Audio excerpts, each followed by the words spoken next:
taong ito, minsan kada linggo, ang ospital ang nagsisilbing tahanan ng 7 taong gulang na si Vince. Natuklasan siyang may acute lymphoblastic leukemia, isang uri ng cancer sa dugo. Yung emosyon mo, hindi mo alam kung anong mararamdaman mo. Kahit na yung nag-relapse siya yung emosyon mo, andong pa rin inalagaan mo naman, bakit nag-relapse, hindi mo naman pinakain ng bawal, bakit eto na naman, lahat itatanong mo. O pumapasok na lang sa isip ko, siguro hindi dahil ganun, dahil cancer, kaya siya bumalik, dahil cancer nga ito.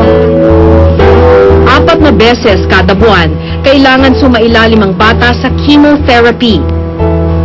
Kapos talaga ang halos 10,000 pisong buwan ang kita ng asawa sa pagmemekaniko. Noong una, tinanong ko mister ko, kaya natin to. Ang sagot niya sa akin, kakayanin namin. Kakayanin natin.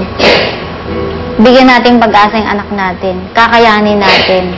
Gagawin natin ang lahat. Mabuti na lang daw at may PhilHealth ang ama ni Vince. Isa lang si Vince sa halos 80 milyong benepisyaryo ng Philippine Health Insurance Corporation o PhilHealth.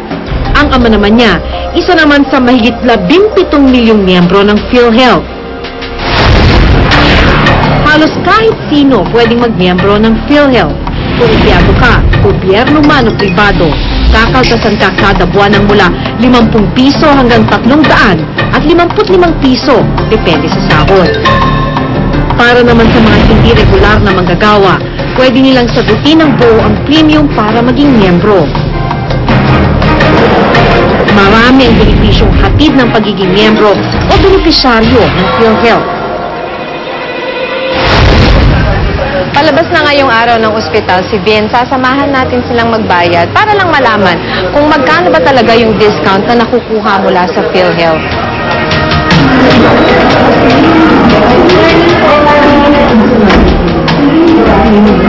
Magkano po yung inaasahan yung discount? Ano po, iba-iba po kasi minsan 50%, minsan 40%. Ngayong araw po. Kumain po namin kayo? Sige po. Mga 25% yung nakuhang discount ni Aling Ana. Ang dapat niyang babayaran, 3,467. Dahil sa PhilHealth, nadiskwentahan siya ng 899 pesos. Kaya sa bandang huli, ang binayaran lang niya ay humigit kumulang 2,500 pesos. Malaking bagay ang PhilHealth para sa mga umaasa rito. Kaya naman marami ang nangamba sa balitang papanugin na ito. Kamakailan sa isang hearing sa Senado, inamin ni PhilHealth Vice President for Actuary, Nerissa Santiago, ang umano'y napipintong pagkalugi ng ahensya. Hanggang 2016 na lang daw, magtatagal ang pondo ng kumpanya. Isa sa mga sinisi niya ang umano'y mahigit 19 billion pesos na arrears o kontribusyong di pa na ibibigay ng gobyerno sa PhilHealth. No payment or collection of arrears will be done. At with the present money of PhilHealth, hanggang kailan? No? So, ang sinagot ng ating Vice President for Actuary is that question, at yung answer na nga, hanggang sa 2016. Worst scenario yon. Sa listahan ibinigay sa Senado, inisa-isa ang mga ahensya ng gobyerno may utang sa PhilHealth. Ilan lang sa mga ito ang Department of Education, Philippine National Police, Philippine Army, Department of Health. Iba pang uniformadong mga tauhan, mga state colleges and universities, mga opisinang judicial, ehekutibo at maging legislatibo. Pero umalma ang DepEd sa inilabas na halaga ng PhilHealth. Mahigit 200 milyon lang daw ang utang nila at hindi mahigit 4 na bilyon. Ang PNP at Philippine Army naman, nakikipag-ugnayan na raw sa PhilHealth para matiyak kung magkano talaga ang kanilang utang. Nakipag-usap din ang Department of Budget and Management sa PhilHealth dahil duda ito sa mga naunang komputasyon. Giit ni Budget Secretary Rolando Andaya, walang utang na arrears ang gobyerno. Pero inamin niyang may kailangan pang bayaran ng gobyerno sa PhilHealth. Lumalabas 600 million ang halos ang halagang na pagkakasunduan ng DBM at ng PhilHealth na maaaring maibigay sa PhilHealth ng DBM para kumbaga maresolba lahat ng mga problema na sa premium contribution sa national government. May mga pagkakataon daw kasing nagtaas ng singil ng premium o kontribusyon ang PhilHealth. Bilang employer ng mga kawani ng gobyerno, kailangang tumbasan ng pamahalaan ang itinaas ng premium ng mga kawani.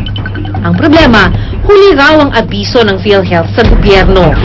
Pero kasi mga resolusyon, ng mga board resolutions na ipinasa ang PhilHealth ng mga nakaraang taon na, well, it was done unilaterally. Kumbaga sila lang ang nagpasa nito. Siyempre, hindi naman otomatiko to dahil ang aming pondo naman nanggagaling din sa budget. Pero giit ng PhilHealth, hindi ito nagkulang sa pagpapaalala. Our data will show na ang aming pag-remind sa kanila through a letter, nandyan it's on the record naman yan Nilinaw din itong bukod sa mga adjustment, bahagi ng 19 billion pesos na unang sinisingil ng PhilHealth sa gobyerno ay pang-advance na bayad na. This is for the sake of having it maisama sa GAA sa 2010. Kaya ganon. Ano't anuman, mahalaga pa ring bayaran ito agad ayon kay Dean Erniel Barrios ng UP School of Statistics. Ika nga, bawat 5 duling sa kontribusyon, mahalaga. Ang kabuang kontribusyon ng bawat miyembro kasi ang magiging pondo ng kumpanya. Bahagi ng pondo ay gagamitin para sa benepisyo ng mga miyembro. Habang ang iba ay gagawing investment portfolio. Ang malaking kita ng investment ang dahilan kung bakit nakakapagbigay ang PhilHealth ng mas malaking benepisyo kesa sa kontribusyon. Milyon-milyon pa yung mawawala in potential interest. Kasi kung i-invest mo yan sa let's say sa mga bonds or something, yung interest na kikitain nyo would be in the range of about 5 to 10%. Ipinakita sa amin ni Dean Barrios kung paano malalaman kung magkano ang nawawala sa gobyerno sa hindi nakukuhang koleksyon. Ang 600 milyong piso raw na bayarin ng gobyerno kung ilalagay sa investment na kumikita ng 5% interest na maliit na raw para sa halagang ito, dapat kumikita na ng 30 milyong piso sa isang taon. Kada araw na hindi nakukolekta ang bayarin ng gobyerno, mahigit 80,000 piso ang nawawalang kita sa PhilHealth. Ikinumpara namin ang halagang koleksyon ng PhilHealth sa halaga ng claims o benepisyong kinuha ng mga miyembro nito. Mas mataas naman ang koleksyon, kaya ibig sabihin may sobrang natitira sa PhilHealth. Pero lubhang malaki pa rin ang binabayarang benepisyo ng PhilHealth kada taon. Lumalabas na nasa 70% ng koleksyon na uubos lang sa mga benepisyo. 12% naman ang koleksyon ang inilalaan sa pagpapatakbo ng PhilHealth. Kaya naman nasa mahigit 10% na lang ang natitira para sa investment portfolio o pondong palalaguin. Ayon kay Barrios, mas mainam sana na mas malaki ang perang inilalagay sa investment portfolio kaysa sa ginagasto sa claims. Pero ayon sa PhilHealth, hindi naman daw kumita ang pangunahin nilang misyon, kundi tumulong. Kung maraming nakakagamit dun sa benepisyo, that's good for our members. And hindi naman sa gusto rin namin yun, dahil hindi naman business ang ang PhilHealth Ang good news, matagal pa naman ang 2016 na unang binabala ng PhilHealth.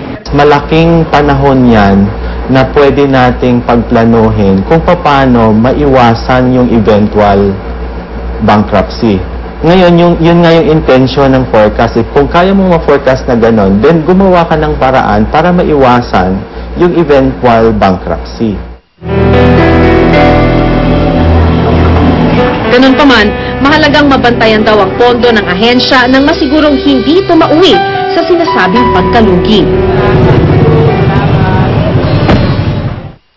Sa gitna ng pagbubulgar at pagtatanggi, umaasa ang milyong-milyong miyembro ng PhilHealth na patuloy silang may masasandalan sa hinaharap.